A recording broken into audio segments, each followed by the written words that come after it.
So hey there, I am Shivai and you are on Movie Explained in Hindi by शिवाय। दोस्तों आज की इस मूवी में देखोगे आप एक ऐसी हवसी लड़की को जिसने तो कतई हवा में हवसिच फैला दी। जब उसकी खुद की लाइसेंसी रिवॉल्वर में गोलियां खत्म हो जाती हैं तब वो अपने गोल पर निशाने लगवाने के लिए किसी और की बिना लाइसेंस वाली गोली को अपने ही गोल पर लगवा देती है। जिसके बाद ये गोली कितनी बार कहाँ कहाँ कब कब किस किस जगह और कैसी कैसी पोजीशन में लगती है ये सब आप आज की इस मूवी में देखने वाले हो। तो चलिए ज्यादा देर ना करते हुए हम मूवी का एक्सप्लेनेशन स्टार्ट करते हैं। तो जिस मूवी को हम एक्सप्लेन करने जा रहे हैं उसका नाम है अबाउट लव, जो कि रिलीज हुई थी ईयर 2017 में। तो मूवी स्टार्ट होती है और हमें दिखाई जाती है एक लड़की। दोस्तों इसका नाम है झुलझुलवती और ये एक मॉल में शॉपिंग करने आई है, परंतु यहाँ पर उसके पास ज्यादा पैसे ना होने की वजह से उसे अपना कुछ जरूरी सामान भी हटवाना पड़ जाता है। जिसके बाद जब वो अपने सामान वगैरह लेकर के घर जा रही थी तभी रास्ते में एक कार उस पर कीचड़ उछाल देती है, जिस वजह से झुलझुलवती उस पर धर कर आती है। तो वो कार का ओनर कार से निकल करके उससे माफी मांगता है और यहाँ पर वो उसे इस चीज के बदले माफी के तौर पर कुछ पैसे भी देने को बोलता है। परंतु अपने झुलझुलवती को आ चुका था क्रोध, तो वो उससे कहती है भाग चादर चोर और उसे गरिया के वहां से चली जाती है। इसके अगले सीन में हम झुलझुलवती का घर देखते हैं। यहाँ पर हमें इसका हस्बैंड दिखाया जाता है जिसका नाम छोटा छतरी है और उसका नाम ही सिर्फ छोटा छतरी नहीं है और भी बहुत कुछ छोटा ही छतरी है। खैर ये खास कोई बड़ी प्रॉब्लम नहीं है, बड़ी प्रॉब्लम तो ये है कि इन दोनों की फटी पड़ी है और देने के नाम पे इनके पास कुछ भी नहीं है। जी हाँ, जो तुम सोच रहे हो सिर्फ वही है, इसके अलावा और कुछ भी नहीं है देने के लिए।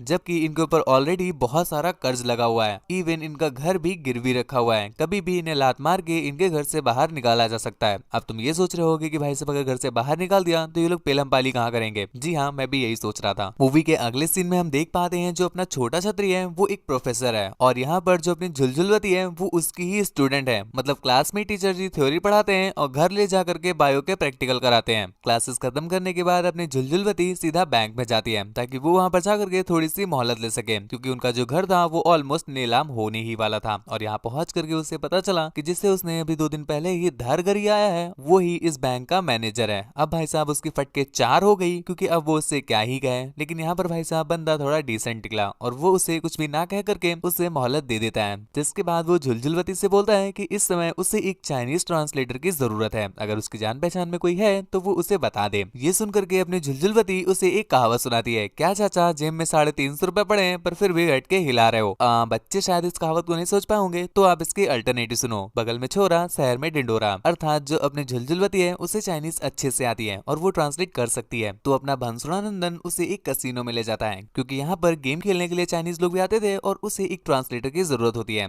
और यहाँ पर खेलते खेलते अपना भंसुरानंदन झुंझुनवती को कुछ चिप्स दे देता है खेलने के लिए और यहाँ पर मजाक मजाक में झुंझुनवती उस चिप्स को 0 नंबर पर लगा भी देती है। अब एक्सपीरियंस के साथ बता रहा हूँ, पहली दूसरी बार 0 बड़ा ही प्यारा लगेगा पर कुछ समय के बाद वही 0 आपकी ले लेगा। ठीक ऐसा ही होता है अपने झुंझुनवती के साथ, क्योंकि जब वो लगाती है तो भाई साहब वो जीत जाती है, जिसके बाद एक बार फिर से 0 पे लगाती है तो वो फिर से जीत जाती है। ऐसे करते करते उन्होंने एक बहुत अच्छा अमाउंट अर्न कर लिया और यहाँ पर दीदी चढ़ जाती है बिल्कुल चने के झाड़ में और वहीं से वो पूरे के पूरे कॉइन एक बार फिर से 0 पे लगा देती है। मैंने बताया एक्सपीरियंस के बाद में वही तुम्हारी पलटा के ले लेगा। ठीक ऐसा ही होता है झुंझुनवती के साथ, क्योंकि वो एक बार में सारे कॉइन हार जाती है। मतलब चढ़ी थी चने के झाड़ में और गिरी बिल्कुल, समझ गए होगे। चलो अब सब लुट ही गया है तो रोने से क्या ही फायदा, चल के रेस्टोरेंट में खाना खा लेते हैं। तो ऐसा ही ये लोग भी करते हैं। वहां जा करके जब ये लोग कुछ खावा रहे थे तभी वहां पर अपनी झुंझुनवती उस मैनेजर से अर्थात अपने भंसुरानंदन से रिक्वेस्ट करती है कि प्लीज उसके लोन के लिए थोड़ी सी और मोहलत दी जाए, जिस पर अपना भंसुरानंदन भी मान जाता है, परंतु एक शर्त रखता है कि उसे सुई में धागा डलवाना पड़ेगा। ये बात सुनकर के अपने झुंझुनवती को बहुत ज्यादा गुस्सा आती है और वो गुस्से में वहां से वापस चली आती है। यहाँ घर पहुंच करके झुंझुनवती ये सारी बात अपने हस्बैंड को अर्थात छोटा छतरी को बताती है।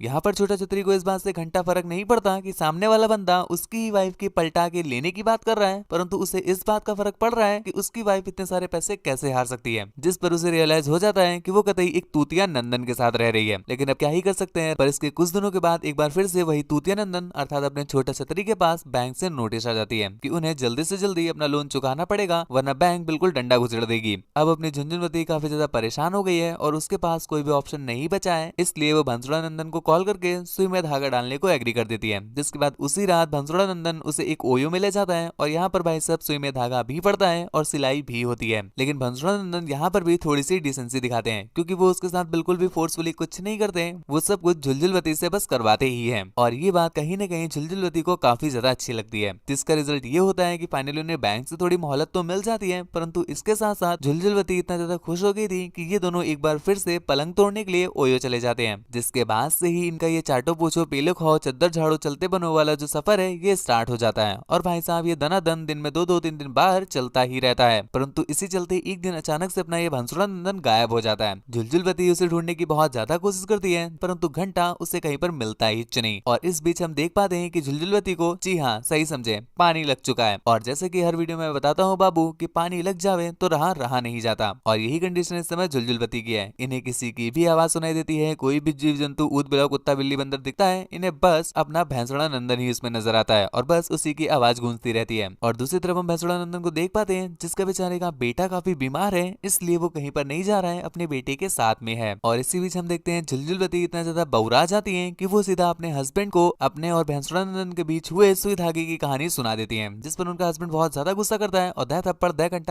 दह घंटाप सूतने के बाद घर से भगा देता है। अब झुलझुलवती के पास रहने का घर भी नहीं बचा तो वो किसी तरह से पता करते करते अपने भैंसुड़ा नंदन के पास पहुंचती है। और यहाँ पर भैंसुड़ा नंदन उसे रहने के लिए एक बहुत ही मस्त सा फ्लैट देता है। और इसी चलते एक दिन जब वो भैंसुड़ा नंदन के साथ गुसड़म गुसड़िया कर रही थी तो वो उससे पूछती है कि बाबू तुम सच में मुझसे प्यार करते हो या बस ये तुम्हारा छुपाया गया कोई भेद है और तुम्हारे प्यार करने का रीजन बस ये गहरा वाला छेद है। तो इस पर अपना भैंसुड़ा नंदन उसे कुछ इस प्रकार बताता है, बरेली का झुमका लाएंगे तुम्हारे लिए, देखो तुम्हारे लिए हम तैयार होके आए, सोना के लिए हम अवतार लेके आए, पिलोगी पलट के तो खुल के बताओ ना, सीधा का सीधा हम औजार लेके आए, दूर क्यों खड़ी हो पास आओ ना, मुन्नी को मुन्ना से मिलाओ ना, चोर को अली बाबा के गुफा से मिला देंगे पर गुफा से पर्दा तो हटाओ ना, ये जो पड़ा है पॉकेट में जन्नत पहुंचा देगा बिठा के रॉकेट में, भूल ना पाओगी मजे तुम जन्नत के, एक बार जाए तो प्लग तुम्हारे सॉकेट में, तुम नंबर दो मुन्ना मुन्नी से बात करेगा, आधी आधी रतिया में उससे मुलाकात करेगा, ये लो दर्शन करो जहरीले सांप का, अब इसे देख के बताओ मैडम प्लान क्या है आपका। और ये गाना सुनने के बाद अपने झुलझुलवती बिल्कुल छपरी निब्बी की तरह मेला बाबू करने लगती है, जिसके बाद बाबू उसके साथ और भी मेहनत करता है। और मेहनत करने के बाद जब थक हार के वो वहां से चला जाता है तो यहाँ पर हम देखते हैं कुछ समय के बाद फिर से एक बार डोर रिंग होता है, जहाँ पर झुलझुलवती को लगता है कि शायद एक बार फिर से पलटने का टाइम आ गया है, तो वो गेट खोल के पलट जाती है। परंतु उसे पता चला कि गेट पर इस बार उसका बाबू नहीं बल्कि पुलाना वाला बाबू है, अर्थात अपना छोटा छतरी, जो कि उसके पास आकर के उससे कहता है कि बाबू भैंसुड़ा नंदन बस तुम्हें तबला समझे हैं, क्योंकि जब देखो तब वो तुम्हारी बजाता ही रहता है और जो मैंने तुम्हें दिया है वो कभी तुम्हें नहीं दे पाएगा। जिस पर वो कहती है हाँ तुम बस मूंगफली खिलाते थे और वो मुझे हॉट डॉग खिलाता है। ये बात सुनकर के छोटा छतरी अत्यधिक क्रोध में आ जाता है, जिसके बाद वो आया क्रोध में और जबरदस्ती झुलझुलवती को बैठाता है अपनी गोद में। और फिर वही सब कुछ होता है जो कि तुम सोच रहे हो। जिसके बाद वो वहां से चला जाता है और कुछ देर के बाद वहां पर भैंसुड़ा नंदन आ जाता है, जिस पर झुलझुलवती उसे बताती है कि मुबारक हो तुम्हारी जो रगड़म मेहनत है वो रंग ला गई, क्योंकि अब मैं प्रेग्नेंट हो गई हूँ। ये सुनकर के भैंसुड़ा नंदन की थोड़ी सी फटती तो जरूर है, परंतु वो इस बात के लिए उसे कुछ कहता नहीं, क्योंकि कमाल तो उसकी ही मेहनत का है। जिसके बाद भैंसुड़ा नंदन ये सारी बात जा करके अपनी वाइफ को बता देता है, परंतु उसकी वाइफ तो कतई अलग ही लेवल पे खेल रही है। वो उसे इस बात के लिए कुछ कही तीच नहीं, परंतु इस बात से अपना छोटा छतरी अत्यधिक क्रोध में आ जाता है और वो भैंसुड़ा नंदन को मारने के लिए उसके पास जाता है। लेकिन यहाँ पर अपनी झुलझुलवती उसे किसी तरह से समझा लेती है और सीन यहीं पर कट हो जाता है और सीन स्विच होता है कुछ सालों के बाद। यहाँ पर हम देखते हैं अपनी झुलझुलवती का वो बेटा हो भी गया है और जो अपना भैंसुड़ा नंदन है वो अपनी दोनों वाइफ्स के साथ एक साथ रहता है। मूवी के एंडिंग में हम एक पार्टी को देख पाते हैं जहाँ पर अपनी झुलझुलवती आई हुई होती है अपने हस्बैंड के साथ, और यहाँ पर अपना छोटा छतरी भी आया हुआ था, जो कि उससे बातें करते करते उससे बताता है कि मैं आज भी तुम्हारा वेट कर रहा हूँ, कभी भी तुम्हें लाइफ में वापस आना हो तो तुम मेरे पास आ सकती हो। ये सुन करके अपने झुलझुलवती को पता नहीं क्या होता है, जिसके बाद वो उसे ले जाती है कोपचे में और यहाँ पर वो दोनों साथ मिलकर के पलंग हिलाते हैं। और पलंग हिलाने के बाद वो उससे लास्ट पर बोलती है कि ये अपना आखिरी था, इसके बाद तुम बस जीवन भर हिलाते रहना, क्योंकि मैं कभी भी तुम्हारे पास लौट के वापस नहीं आने वाली। और ये बोल करके वो कमरे से बाहर आ जाती है, पर बाहर आकर के उन्हें बहुत ज्यादा रिग्रेट होता है कि उसका हस्बैंड उससे इतना ज्यादा प्यार करता है, इवन उसने अपनी वाइफ के साथ साथ उसे अपने घर पर रखा, लेकिन फिर भी वो उसे चीट करके छोटा छतरी के साथ एक बार फिर से पेलन कार्यक्रम करने लगी। इस बात का रिग्रेट लेकर के ये मूवी यहीं पर एंड हो जाती है। वैसे दोस्तों अगर पूछा जाए कि सबसे ज्यादा गहराई से किसका कटा, अपनी झुलझुलवती का या छोटा छतरी का या फिर भैंसुड़ा नंदन का, नीचे कमेंट करके जरूर बताना। और इसके साथ साथ चैनल को अभी तक सब्सक्राइब नहीं किया है तो प्लीज सब्सक्राइब कर लीजिए। वीडियो अगर आप फेसबुक पर देख रहे हैं तो प्लीज हमारे चैनल बाकायदा एक्सप्लेनर को यूट्यूब पर सर्च करके सब्सक्राइब कर लीजिएगा, क्योंकि ऐसी ही इंटरेस्टिंग और भी ज्यादा तगड़ी तगड़ी मूवीज हमारे चैनल पर ही मिलती हैं। फेसबुक पर कुछ ही वीडियोस अपलोड की जाती हैं, वो भी रेयरली कभी कभी। मुझसे बात वगैरह करना चाहते हैं या फिर मुझे देखना चाहते हैं तो इंस्टाग्राम पर फॉलो करके मैसेज कर लो गुरु। मेरी इंस्टा आईडी है आपका शिवाय, जो कि आपको स्क्रीन पर दिख रही है, लिंक नीचे डिस्क्रिप्शन में दिया हुआ है। तो आज के लिए बस इतना ही। Thank you, bye bye, signing of.